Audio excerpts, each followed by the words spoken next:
Pinakamalungkot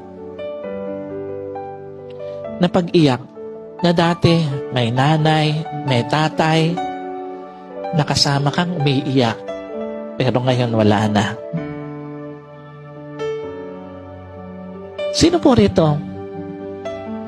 Ngayon niya nare-realize, ang lungkot palang umuwi nang wala ang nanay, ang tatay sa bahay.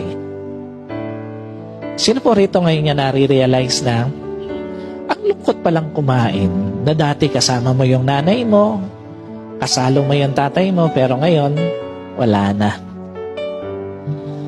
At sino po rito ngayon niya nare-realize, ang hirap pala ng walang magulang, lalo na pagka may dinadala ka sa pamilya mo.